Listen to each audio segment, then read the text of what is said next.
You mess with the outfit, you don't get a warning, you get a burial. That was the cold reality for Tony and Michael Spilotro. These weren't just some street guys playing gangster. They were neck deep in the mob's dirtiest business. From the glitz of Vegas to the grit of Chicago, their rise was fast, violent, and loud. But their fall?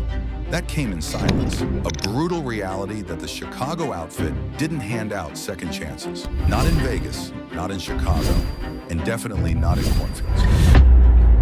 Back in 1995, the film Casino hit theaters with an unforgettable scene. Two brothers brutally beaten and buried in a shallow grave in an Indiana cornfield.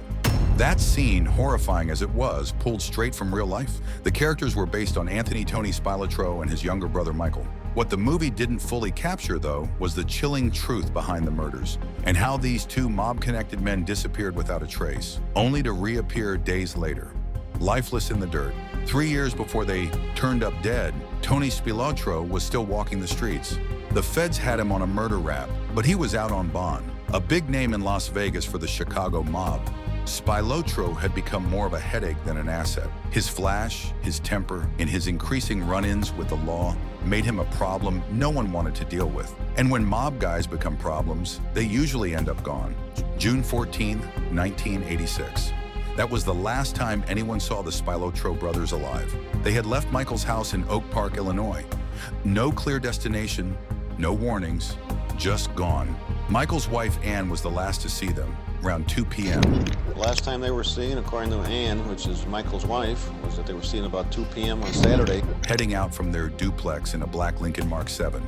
Hours passed, then days, no word. The car they left in, that turned up parked at a motel near O'Hare Airport, just sitting there. No blood, no signs of violence, just a couple of jackets, a golf club, a cassette of James Bond music, and some spare change. That's it.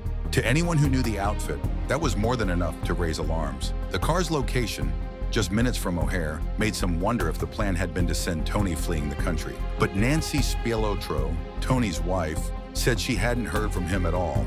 And that wasn't like Tony. Law enforcement knew what this looked like. A disappearance like this, tied to someone with Tony's rap sheet, it screamed mob hit. Tony was facing multiple federal charges, including leading the so-called Hole in the Wall gang, a crew known for breaking into Las Vegas jewelry stores and casinos through literal holes in the walls. Michael, meanwhile, managed a restaurant and dabbled in acting. He wasn't deep into mob work, but he was close enough to Tony to get caught in the crossfire. FBI agents and local detectives launched a search. Rumors pointed them toward a junkyard in DuPage County. A tipster had said a gray Oldsmobile used in the brothers' abduction might be there. The place was torn apart looking for evidence. Nothing. The case was cold until a farmer in Newton County, Indiana, noticed something strange. Corn was growing everywhere in his field, except one oddly bare patch. That bare patch told the whole story. Under 5 feet of earth, the bodies of Tony and Michael Spilotro were found stacked in a single grave. No fancy suits, no shoes, just their underwear. The scene was gruesome. Blunt force trauma to the head, neck, and chest. A beating, not a shooting. Up close, personal, rage-filled. For the mob, this was sloppy. Usually when they wanted someone gone, that person disappeared forever. No body, no crime scene. This burial? Botched. A deep grave in a random field was too careless. Chicago's FBI chief called it out, saying clearly someone screwed up. That grave was supposed to stay hidden. But Corn doesn't lie. The investigation pointed fingers fast. A burned-out car had been discovered just 2 miles west of the burial site. It had been reported stolen from the south side of Chicago the day after the brothers went missing. The feds believed this was the getaway vehicle, used to ferry the brothers out to the countryside, then torched to erase any link. And that location? Suspiciously close to farmland, once tied to imprisoned Chicago mob boss Joseph J. O'Brien Ayupa. So was this a setup? Some believe Tony and Michael were lured out there with promises of a meeting, maybe even a sit-down with higher-ups. Maybe Tony thought he was getting promoted back in Chicago, back into the outfit's inner circle. But someone had other plans. The way their bodies were buried gave away more than the killers probably intended. Both had been beaten so badly their injuries were nearly identical. Their clothes were gone, never recovered. Tony's once feared reputation didn't mean a thing in the end. All the power, all the connections, none of it could save him once the mob decided he was a liability. At first, the media ran with the idea that the brothers were killed out in the cornfield. It fit the narrative. But years later, a very different version of the story came to light. Nick Calabrese, a former mob enforcer turned government witness, told a chilling version of what really went down. He said the killings didn't happen in Indiana. They went down in Bensonville, a quiet Chicago suburb. And he wasn't just repeating hearsay, he was there, he did it. Calabrese confessed to being part of the hit crew that killed the Spilotros.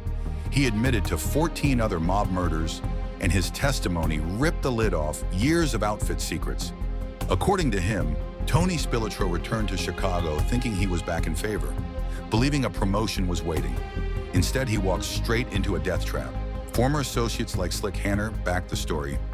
Tony had been rallying old crew members, saying they were going to take back Chicago, but not everyone was on board. Acting boss Joe Ferriola saw the move as dangerous.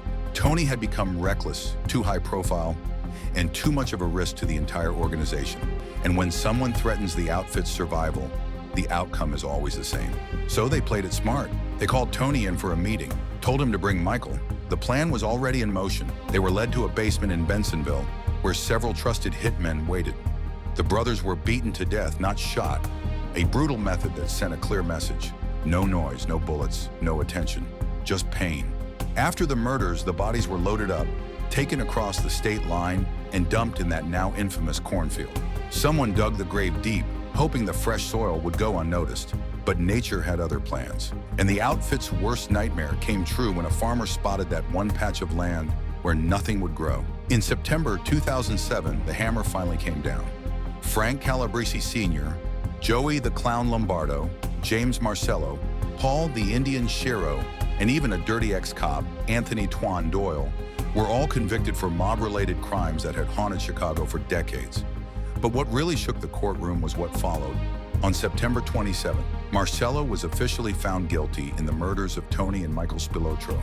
That case had gone cold for years, but now the outfit's secrets were unraveling fast. By February 2009, Marcello was hit with a life sentence not just for the Spilotros, but also for the murder of Tony the Ant DeAndrea, despite the jury getting stuck on that charge. Judge James Zagel backed the prosecution's take, sealing Marcello's fate. A month later, Nicholas Calabrese, the hitman who flipped, was sentenced to just over 12 years. That deal came at a price. His testimony cracked the code of silence wide open. Years later, in a 2010 Maxim interview, Tony Spilotro's son, Vincent, dropped a twist. He claimed the real mark that day wasn't Tony, it was his younger brother, Michael. Tony just got caught in the blast because revenge wasn't something the outfit allowed breathing room for. So in the end, it wasn't just a mob hit, it was the downfall of an era. Vegas had changed, the outfit had shifted, and anyone thinking they were untouchable got a brutal wake-up call. Tony had carved out his name with fists and fear, but none of that mattered when the bosses decided enough was enough. That Indiana cornfield didn't just bury two brothers, it buried the message loud and clear. Once you cross that line, there's no coming back. That's all for today. What are your thoughts? Tell us in the comments below. If you enjoyed this video, hit that like button and subscribe to our channel. Thanks for tuning in.